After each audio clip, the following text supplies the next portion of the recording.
Vamos al libro de Hechos, al capítulo 15.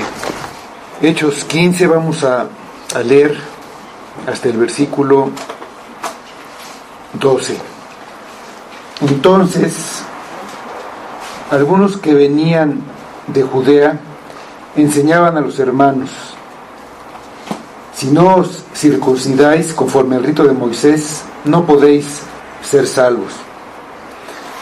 Como Pablo y Bernabé tuviesen una discusión y contienda no pequeña con ellos, se dispuso que subiesen Pablo y Bernabé a Jerusalén, y algunos otros de ellos a los apóstoles y a los ancianos para tratar esta cuestión. Ellos, pues, habiendo sido encaminados por la iglesia, pasaron por Fenicia y Samaria, contando la conversión de los gentiles, y causaban gran gozo a todos los hermanos. Y llegados a Jerusalén, fueron recibidos por la iglesia y los apóstoles y los ancianos, y refirieron todas las cosas que Dios había hecho con ellos. Pero algunos de la secta de los fariseos que habían creído se levantaron diciendo: es necesario circuncidarlos y mandarles que guarden la ley de Moisés. Y se reunieron los apóstoles y los ancianos para conocer de este asunto. Y después de mucha discusión, Pedro se levantó y les dijo: varones hermanos, vosotros sabéis cómo ya hace algún tiempo que Dios escogió que los gentiles oyesen por mi boca la palabra del Evangelio y creyesen. Y Dios, que conoce los corazones, les dio testimonio, dándoles el Espíritu Santo, lo mismo que a nosotros. Y ninguna diferencia hizo entre nosotros y ellos, purificando por la fe sus corazones. Ahora pues, ¿por qué tentáis a Dios, poniendo sobre la cerviz de los discípulos un yugo que ni nuestros padres ni nosotros hemos podido llevar? Antes creemos que por la gracia del Señor seremos salvos, de igual modo que ellos. Entonces toda la multitud cayó y oyeron a Bernabé y a Pablo, que contaban cuán grandes señales y maravillas había hecho Dios por medio de ellos entre los gentiles. Vamos a orar, hermanos. Señor, te damos muchas gracias nuevamente por tu misericordia y por tu palabra, porque en ella nos muestras el verdadero evangelio, lo que necesitamos saber y entender para conocerte, para acercarnos a ti, para hacerte agradables, para poder estar delante de tu presencia, Señor. Y te pedimos que tú seas el que le dé poder a tu palabra, que tú obres a través de esa palabra y a través de tu Espíritu en cada uno de nosotros, en cada persona, para que la palabra cumpla el propósito para el que tú la enviaste a nosotros. Abre nuestros oídos, abre nuestro entendimiento, abre sobre todo nuestro corazón, Señor, que ahí recibamos tu palabra y tu verdad. Para tu gloria lo pedimos en el nombre de tu Hijo Jesús. Amén. Amén.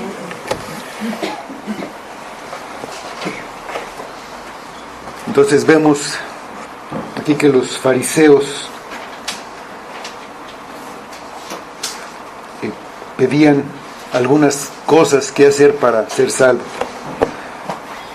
Entonces aquí vamos a entender qué es lo que necesitamos para ser salvos, qué es lo que se necesita.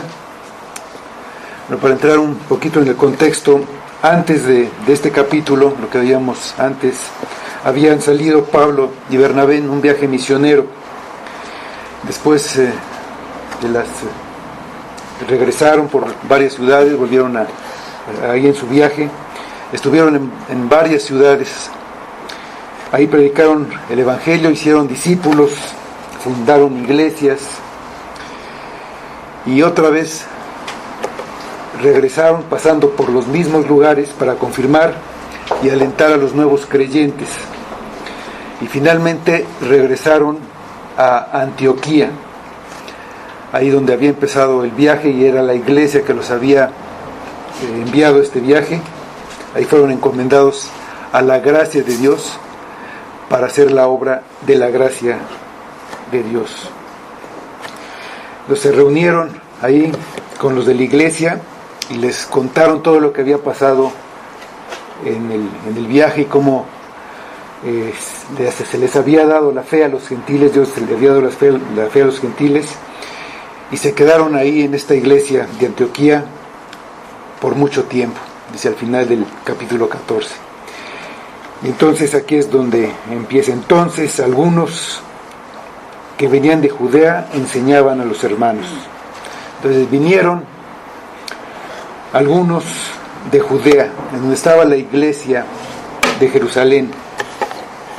Y estos que llegaron eran judíos, fariseos, aparentemente convertidos al cristianismo, y que de acuerdo a las creencias de los fariseos en cuanto a la resurrección de los muertos, aceptaban la resurrección de Jesús, y también aceptaban o podían aceptar que Jesús era el Mesías, pero también, de acuerdo a sus tradiciones, a las tradiciones de los fariseos, pensaban que era necesario guardar la ley de Moisés y circuncidarse como un requisito para alcanzar la salvación.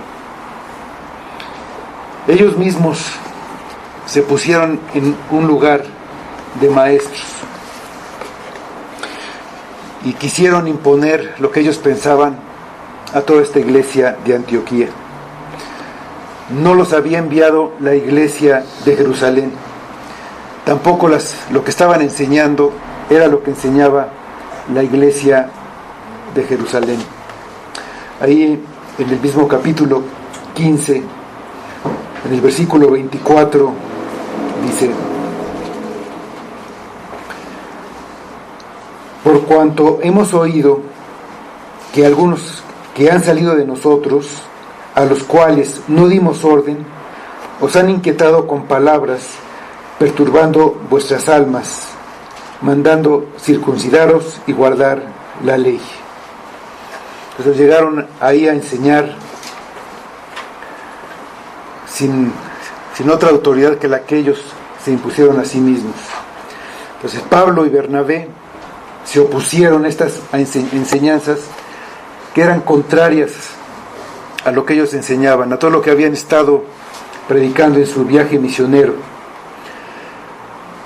que ni los judíos ni los gentiles tenían que cumplir con la ley de Moisés, pues la justificación es para los que creen en Jesucristo.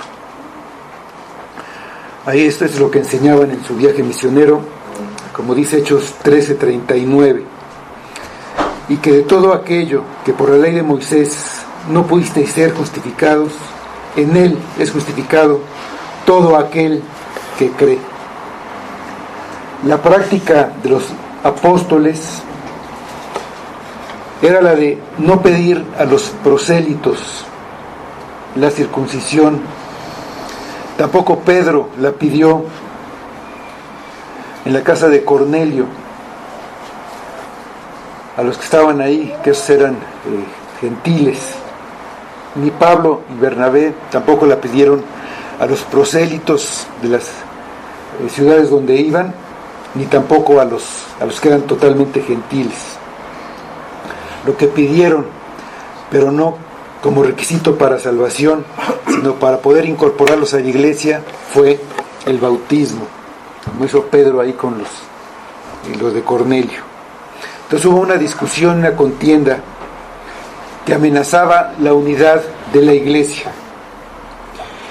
Estos maestros venían de la iglesia de Jerusalén, y las enseñanzas causaron una discusión y una contienda.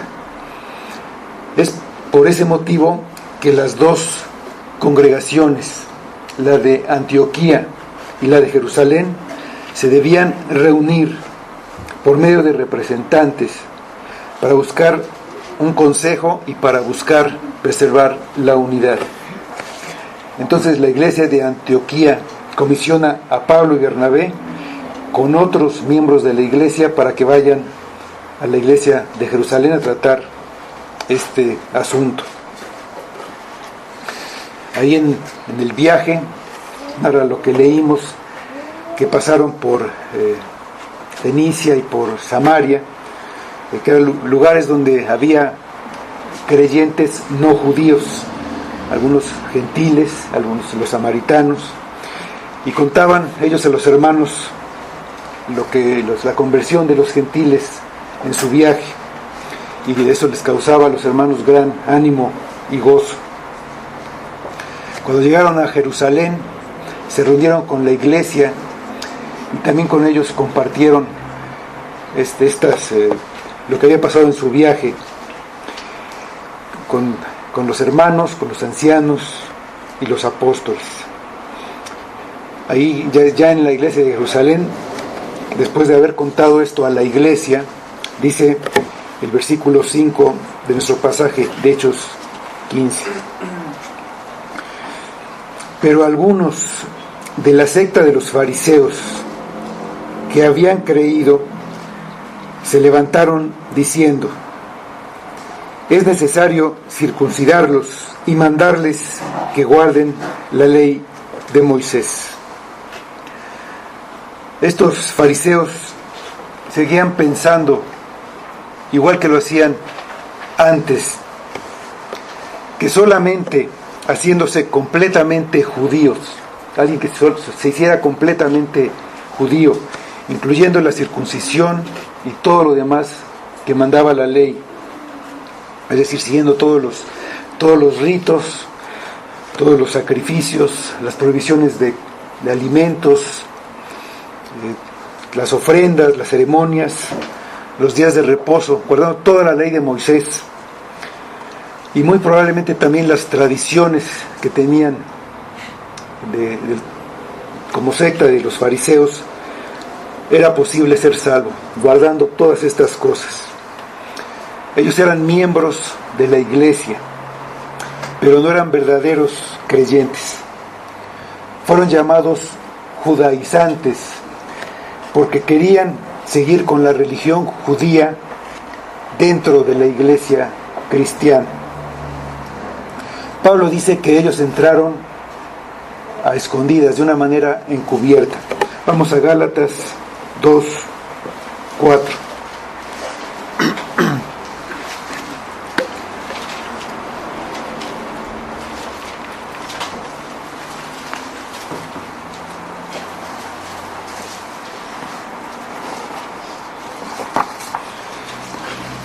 Dice Gálatas 2:4: y esto a pesar de los falsos hermanos introducidos a escondidas, que entraban para espiar nuestra libertad que tenemos en Cristo Jesús, para reducirnos a esclavitud. Ellos querían imponer su punto de vista a toda la iglesia. Ellos veían a todos los gentiles, venían de una cultura pagana, incrédula, muy dada a la inmoralidad en su religión.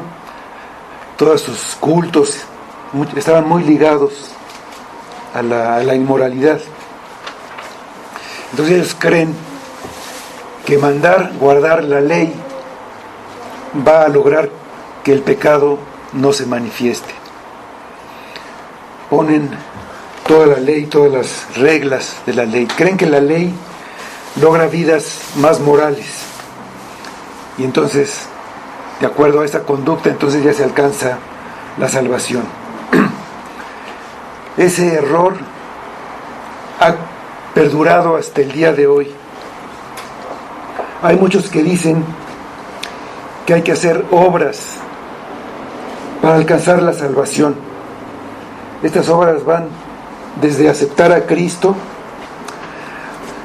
de pertenecer a cierta iglesia en particular, bautizarse, dar limosnas a los pobres y ofrendas a la iglesia, o hacer sacrificios que causen dolor físico, como autoflagelarse o caminar arrodillado. Muchos piensan que es a través del sufrimiento como se logra la salvación. Y también, después de lograrla, hay que mantener esta salvación también por medio de hacer obras. Por ejemplo, guardar el sábado, o recibir el Espíritu Santo y con ese bautismo del Espíritu Santo hablar en lenguas, recibir los sacramentos, o hacer una peregrinación, o ayunar, cosas así. Y la más común, cumplir con mandamientos de conducta y no pecar, para no perder la salvación. El error es siempre el mismo: agregar fe, agregar a la fe obras, ya sea para ser salvo o para mantener la salvación. Lo que querían hacer los fariseos al imponer este punto de vista a toda la iglesia se llama fariseísmo o legalismo. Se da cuando se ponen reglas de cosas que hay que hacer o que hay que dejar de hacer según una creencia personal, pero que no está mandado expresamente en la palabra de Dios. Hay quienes dicen, por ejemplo, que no se debe de ver la televisión, que no se debe de ir al cine, o incluso que no se deben de leer ningún libro que no sea la Biblia. Y aunque sí hay películas y programas de televisión que un creyente no debería ver, hacer una prohibición absoluta o un mandato, eso lleva a un legalismo. Es frecuente que estas prohibiciones vayan aumentando de acuerdo al criterio de las personas para lograr todavía una conducta más moral, según ellos. Siguiendo estas reglas, se puede llegar a lograr un cambio exterior solamente. Y las reglas pueden abarcar todo tipo de conductas. Entonces ya se puede llegar a prohibir vestirse de cierta manera, diciendo que es pecado. Hay quienes pueden llegar a decir que las mujeres no deben usar pantalones porque es pecado, o no se pueden vestir de cierta manera porque es pecado. También los hombres, o pues cosas como esta. Ir también a ciertos lugares ya no se puede ir, o comer ciertos alimentos, como pues concretamente un ejemplo es que no se puede comer moronga porque es pecado basado en algo de la ley.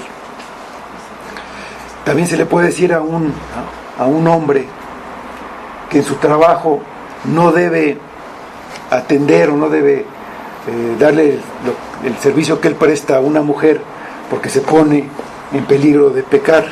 Se hace una prohibición respecto a muchas cosas. Es legalismo cuando pensamos que tenemos que guardar los mandamientos sin fallar para asegurar la salvación, o cuando ponemos nuestras propias convicciones al mismo nivel de los mandamientos de Dios, diciendo que hacer tal cosa o no hacer tal otra es pecado, solamente porque nosotros pensamos que eso puede ser pecado. Los fariseos aumentaron a la ley de Moisés, que de por sí no podían cumplir. Todavía le aumentaron más cosas, haciéndola pues todavía más difícil de cumplir. Muchas otras cosas que eran tradiciones, y también por esas tradiciones ellos las usaban para no seguir lo que en verdad decía la ley de Dios, y querían que todos los demás siguieran estas normas, estos criterios que ellos ponían.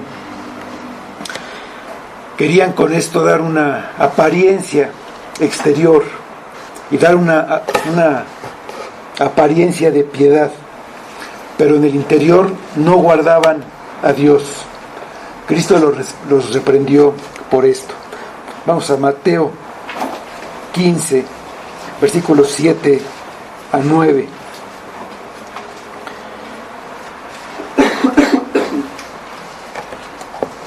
Donde Cristo habla acerca de esto que hacían los fariseos.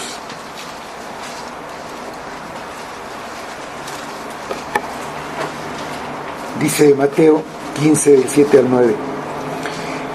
Hipócritas, bien profetizó de vosotros Isaías cuando dijo: este pueblo de labios me honra, mas su corazón está lejos de mí, pues en vano me honran, enseñando como doctrinas mandamientos de hombres.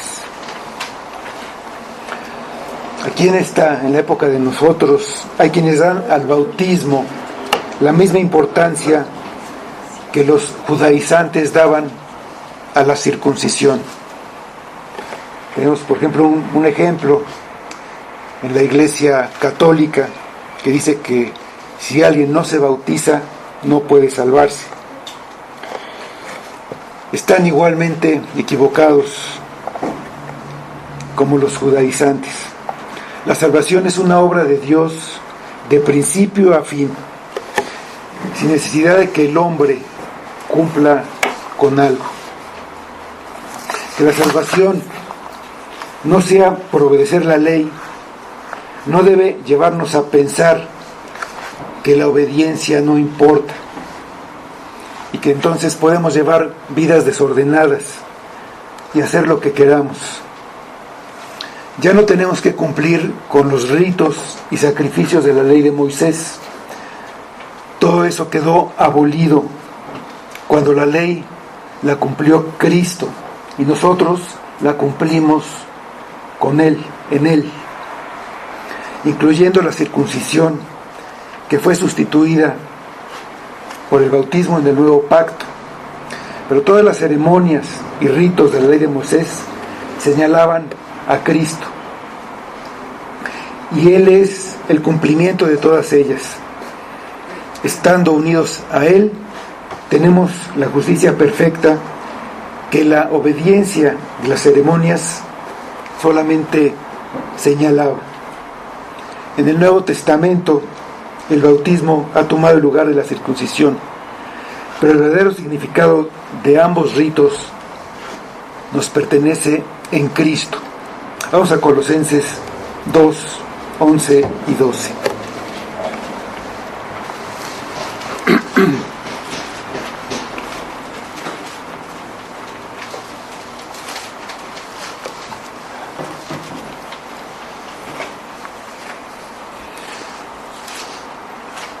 Colosenses 2, 11 y 12 dice: en Él también fuisteis circuncidados, con circuncisión no hecha a mano, al echar de vosotros el cuerpo pecaminoso carnal, en la circuncisión de Cristo, sepultados con Él en el bautismo, en el cual fuisteis también resucitados con Él, mediante la fe en el poder de Dios que le levantó de los muertos. Pero la ley moral que está en los 10 mandamientos y que rige las relaciones de cada persona con su prójimo y las relaciones de cada persona con Dios, sigue vigente y nos dice la manera en que debemos andar. Nos muestra en qué hemos fallado, en qué tenemos que arrepentirnos y qué tenemos que cambiar en nuestra conducta. No obedecemos para alcanzar la salvación, sino que la obediencia es precisamente porque Dios nos salvó y nos da la capacidad para obedecer. Él nos da esa posibilidad de obedecer la ley, lo que antes no podíamos. Vamos a poner un ejemplo. Vamos al 4º mandamiento. Vamos a Éxodo 20, versículos 8 a 11. En la ley original, los 10 mandamientos, ahí en Éxodo, vamos a ver este cuarto mandamiento como un ejemplo para entender esta parte. Le obedecemos no para alcanzar la salvación, sino porque Dios nos permite ahora obedecer la ley. Dice Éxodo 20, del 8 al 11. Acuérdate del día de reposo para santificarlo. 6 días trabajarás y harás toda tu obra, mas el séptimo día es reposo para Jehová tu Dios. No hagas en él obra alguna, tú, ni tu hijo, ni tu hija, ni tu siervo, ni tu criada, ni tu bestia, ni tu extranjero que está dentro de tus puertas, porque en 6 días hizo Jehová los cielos y la tierra, el mar y todas las cosas que en ellos hay, y reposó en el séptimo día. Por tanto, Jehová bendijo el día de reposo y lo santificó. Tenemos que cumplir con este mandamiento. Es un mandamiento que es fácilmente visible para nosotros y para los demás. Es evidente cuando lo cumplimos y cuando no, para nosotros y para cualquiera.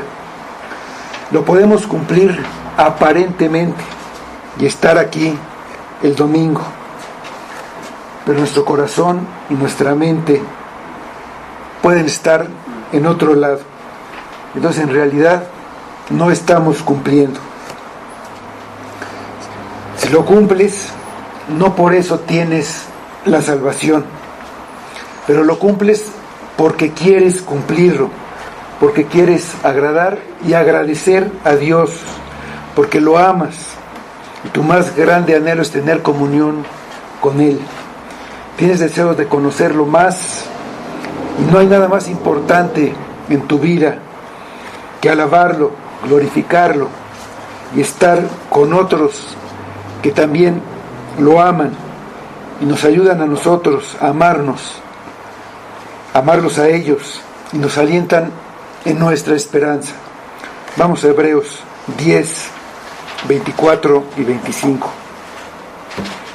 La epístola de los Hebreos, capítulo 10, versículos 24 y 25.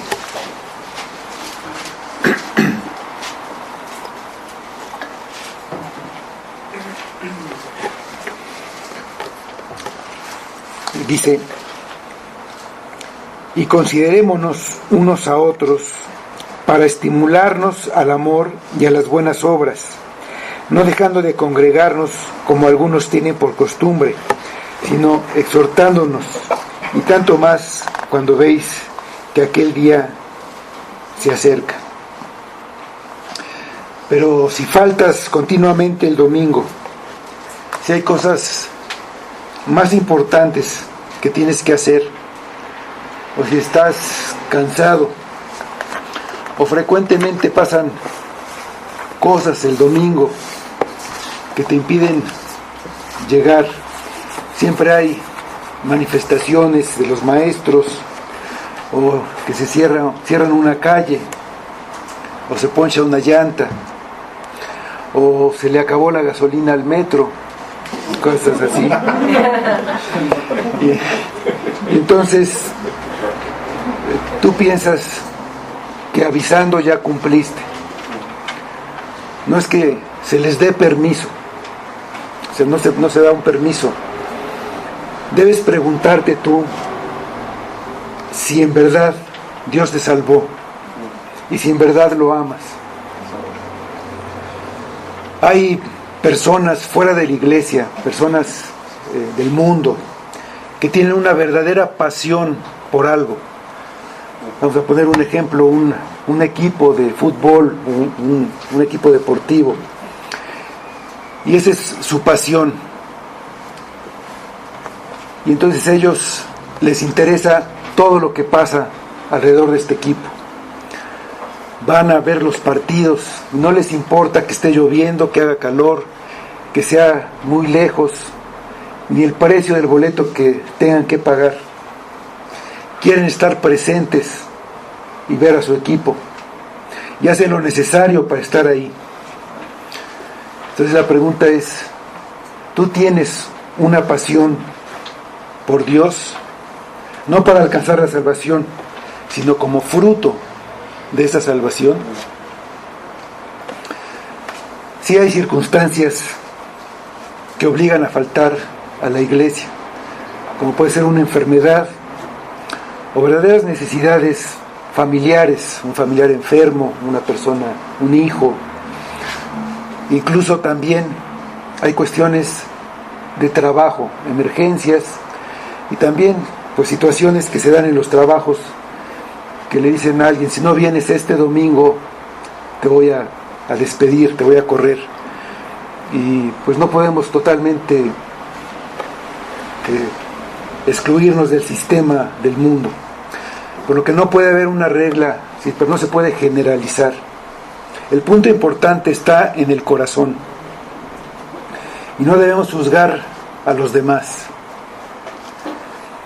Y cada quien sabe si hay un verdadero motivo o si está desobedeciendo a Dios. Lo importante es que no te engañes a ti mismo. Puede ser que algunas veces sí esté justificado que faltes, pero en otras preferiste hacer otra cosa, pudiendo haber venido. Más que la asistencia en sí, examina en dónde está tu corazón, si en verdad amas a Cristo, o si hay cosas que son para ti más importantes. Lo que cada quien debe ver es si lo que hace, no solamente con respecto a este mandamiento, sino también con los demás, si son un fruto de salvación o son obras con las que quiere ganar la salvación, o si son también solamente algo que se ve, pero no por amor a Cristo. Tiene que haber una obediencia a los mandamientos, pero una obediencia de corazón. La obediencia es la única evidencia posible de que existe una fe verdadera, una fe salvadora. Vamos a Santiago 2:18.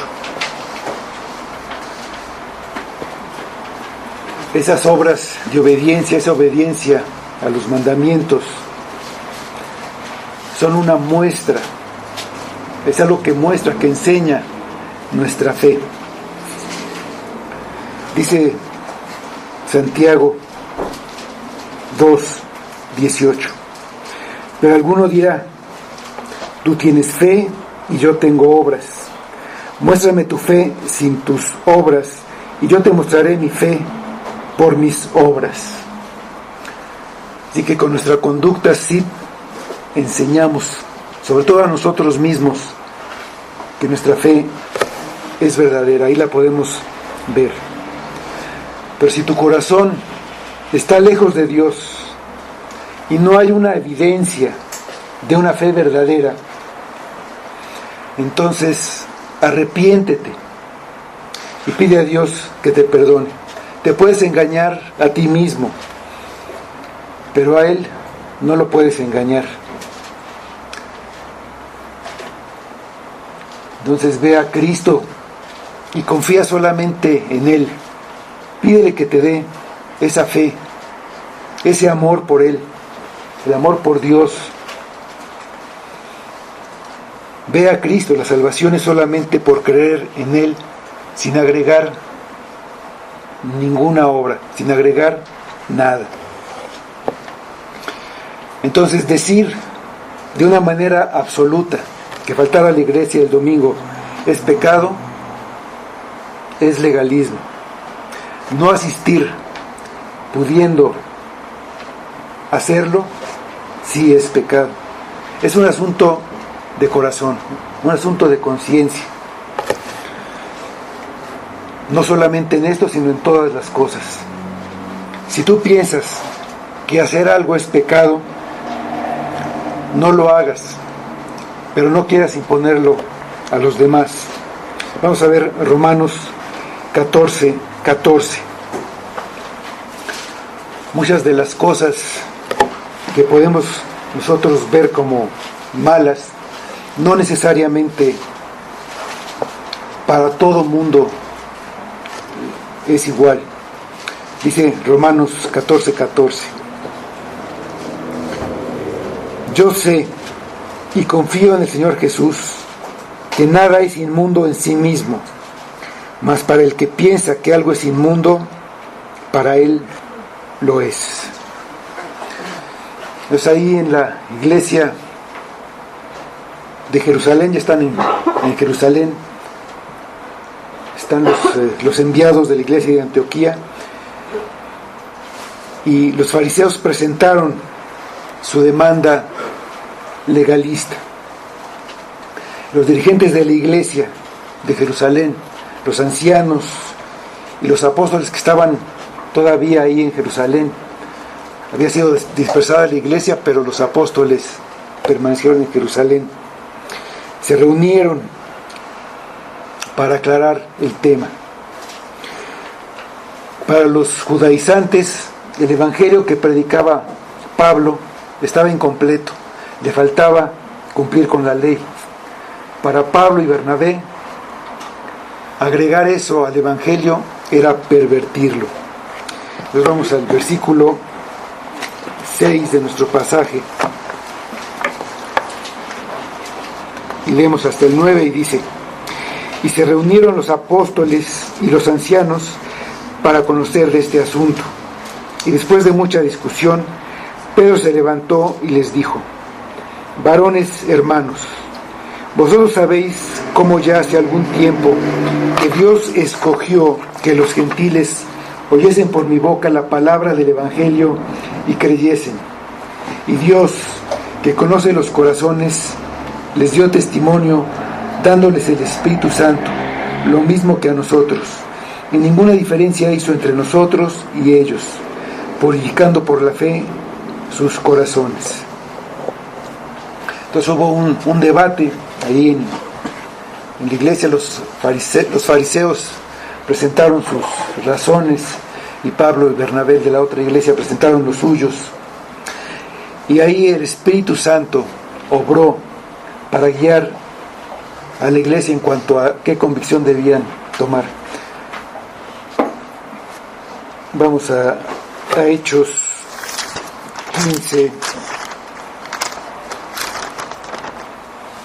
28.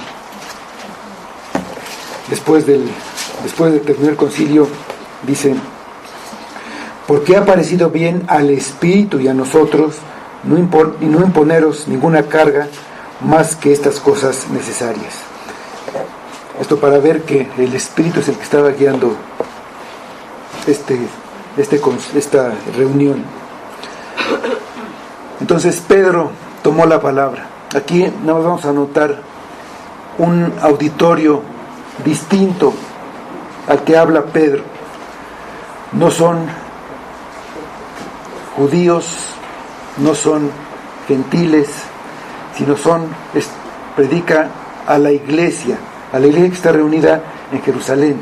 Y dentro de esta iglesia hay algunos fariseos aparentemente convertidos. Entonces Pedro tomó la palabra y les recordó lo que había pasado ya hacía algunos años, como 10 años, cuando el evangelio se predicó por primera vez a los gentiles en la casa de Cornelio. Dice: Dios escogió a los gentiles y los escogió para salvación. Escogió que oyeran el evangelio, y de entre los apóstoles escogió a Pedro para que esa primera vez que oyeran el evangelio fuera por boca de Pedro. Dios no quiso que oyeran la ley de Moisés, sino precisamente el evangelio, y que al oír el evangelio creyeran. El medio que Dios usa para la salvación es la predicación del evangelio. Pedro llevó el mensaje a estas personas, pero fue Dios como Salvador el que hizo que creyeran el Evangelio. El hombre no puede dar la salvación, es un don de Dios. Dios sabía que su fe, la fe de estas personas que oyeron ahí, era verdadera, y les dio el Espíritu Santo como una prueba manifiesta y pública, una manera que fuera muy visible de que habían sido salvados, de que fueron convertidos. Pedro todavía estaba hablando cuando cayó sobre ellos el Espíritu Santo. Cayó por el conocimiento que Dios tenía de la fe que Él mismo les había dado. Pero no hubo ninguna obra de Cornelio y los suyos. Ellos creyeron y nada más. Dios no mira el exterior, Dios mira el corazón. Exactamente al contrario de lo que hacían los judíos, los fariseos, que rechazaban a los gentiles por una cosa externa. Ellos veían si estaban circuncidados o no, y era lo que tomaban en cuenta. Pero Dios no toma en cuenta ni nacionalidad, ni nada de lo que hayan hecho. Dios salva a los que son suyos. Y Él hace todo en la salvación. Por eso lo que decían los fariseos: si no os circuncidáis conforme al rito de Moisés, no podéis ser salvos, no tiene ningún sentido. Una obra humana no tiene cabida dentro de la salvación. Dios no hizo ninguna diferencia entre los creyentes judíos y los creyentes gentiles. Los creyentes gentiles no debían ser considerados inferiores en nada a los creyentes judíos. Los judíos sí consideraban inferiores a los prosélitos, y ellos no podían entrar al templo ni ofrecer sacrificios, y no se juntaban con ellos, no comían con ellos hasta que se circuncidaran. Pero Dios, a los que estaban ahí con Cornelio, les dio la salvación, y ellos no habían sido circuncidados ni guardaban la ley. Ese es un testimonio de parte de Dios, que guardar los ritos no era necesario para una conversión verdadera, ni para ser aceptados por Dios. No hizo ninguna diferencia entre ellos y los judíos. La salvación es para personas de todas las naciones, no solamente para los judíos. Y para que pueda ser así, un evangelio universal, no puede ser por obras, por algún mérito de las personas. Si fuera por ceremonias o por nacionalidad o por alguna otra cosa, desde antes muchos ya quedarían excluidos porque no cumplían con algún requisito. Pero la salvación es únicamente por fe y por gracia, sin agregar nada de obras, por la pura gracia de Dios. Y también de esa manera se mantiene, por la gracia de Dios. Dios es el que hace todo, desde la conversión, la salvación, la santificación y la perseveración. Vamos a Filipenses 1:6. Dios hace toda la obra, comienza la salvación y la mantiene todo lo que sea necesario hasta el día final.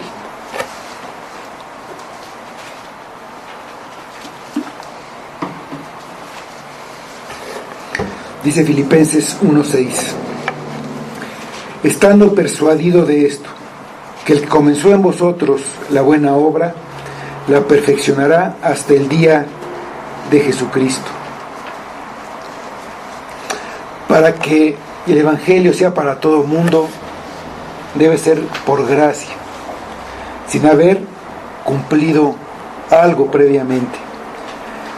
La gracia de Dios salva sin ninguna diferencia, sin importar si son judíos o gentiles, y purifica los corazones por la fe, tampoco sin importar si son judíos o gentiles. Todos son salvos, sin importar si son judíos o gentiles. Todos los que son salvos serán salvos por la gracia del Señor Jesucristo. La fe, creer en Jesucristo, es la única condición para recibir la salvación, y la fe no es algo humano, la produce Dios por medio del Evangelio. Así es como Dios trae la fe a las personas. Dice el versículo 10 de nuestro pasaje: ahora pues, ¿por qué tentáis a Dios poniendo sobre la cerviz de los discípulos un yugo que ni nuestros padres ni nosotros hemos podido llevar? Pedro demostró que Dios no quería que los gentiles se purificaran por medio de ritos y ceremonias. Dios quería una purificación en el corazón, una purificación interior, lograda por medio de la gracia, por el Evangelio. Y la prueba que da Pedro es que Dios los había aceptado. En base a eso, hace notar que los fariseos están tentando a Dios, están dudando de lo que Dios hizo, es lo que está bien. En lugar de aceptar la libertad en Cristo que Dios ha mostrado, ellos quieren poner en el cuello de los discípulos el yugo de la ley de Moisés, obligándolos a cumplir totalmente. Vamos a Gálatas 5, del 1 al 3.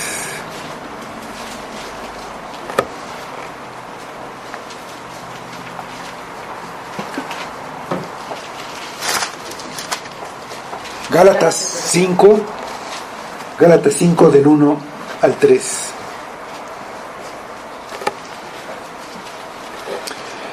Estad pues firmes en la libertad con que Cristo nos hizo libres, y no estéis otra vez sujetos al yugo de esclavitud.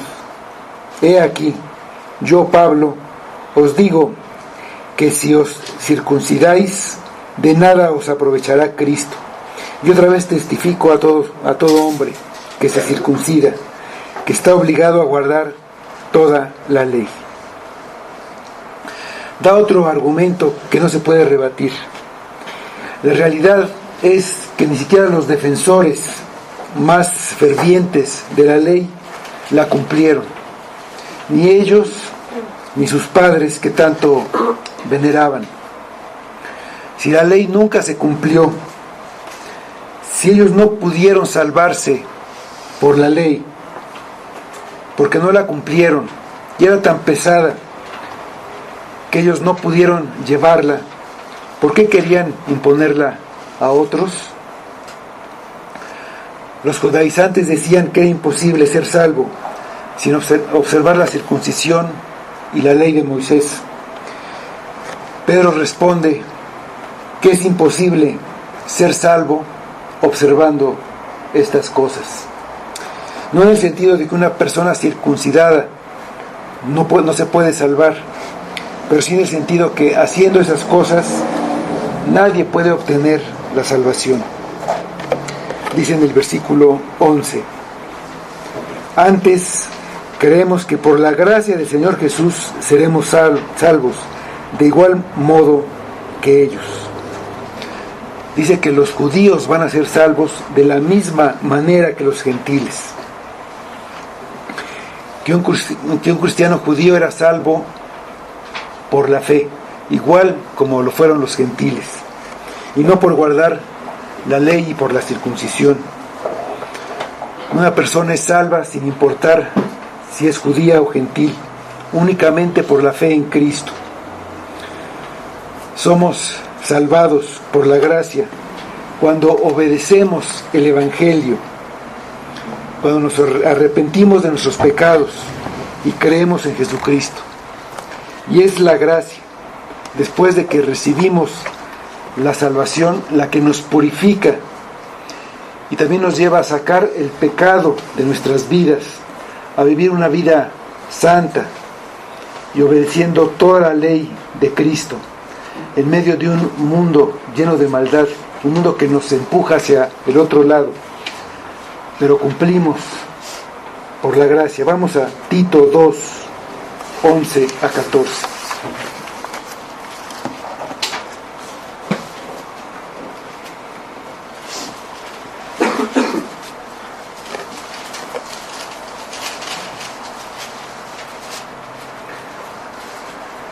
Tito 2, 11 a 14 dice: porque la gracia de Dios se ha manifestado para salvación a todos los hombres, enseñándonos que renunciando a la impiedad y a los deseos mundanos, vivamos en este siglo sobria, justa y piadosamente, aguardando la esperanza bienaventurada y la manifestación gloriosa de nuestro gran Dios y Salvador Jesucristo, quien se dio a sí mismo por nosotros, para redimirnos de toda iniquidad y para purificar para sí un pueblo propio, celoso de buenas obras.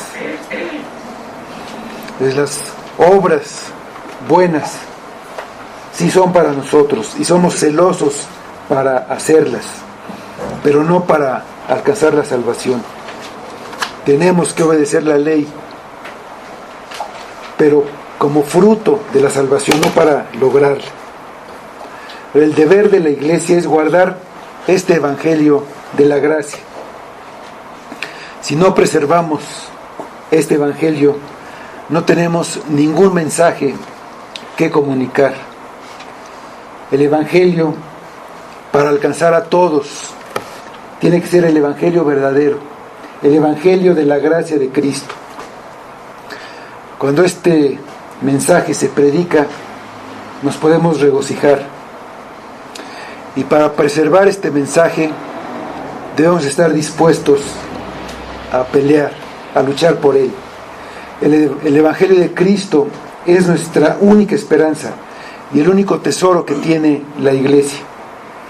Es lo único que tenemos para ofrecer.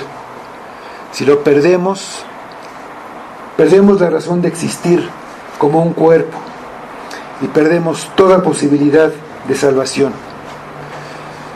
Con razón,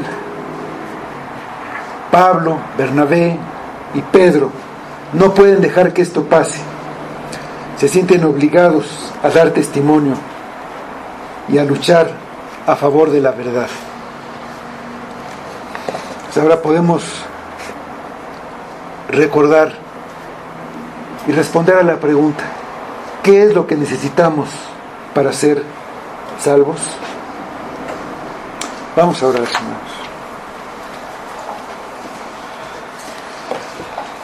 Señor, pues nuevamente te damos gracias por tu palabra. Pedimos que quites esa dureza de nuestro corazón, ese engaño de nuestro corazón, engañoso y perverso, que siempre quiere que vayamos de un lado, que seamos legalistas y que pongamos obras y que sea nuestro esfuerzo el que nos salva, o por el otro lado, que digamos que estamos bajo la gracia y no tenemos que obedecer nada y que podamos hacer lo que queramos. Señor, ni una cosa ni la otra son correctas, solamente el evangelio de Cristo.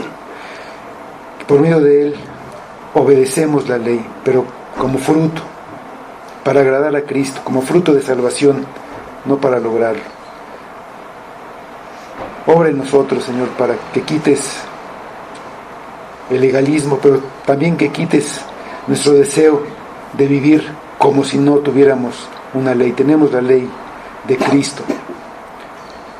Que la pongamos en nuestro corazón, que pongamos ese evangelio en nuestro corazón y lo vivamos todos los días, para que sea para tu gloria. Lo pedimos por Cristo.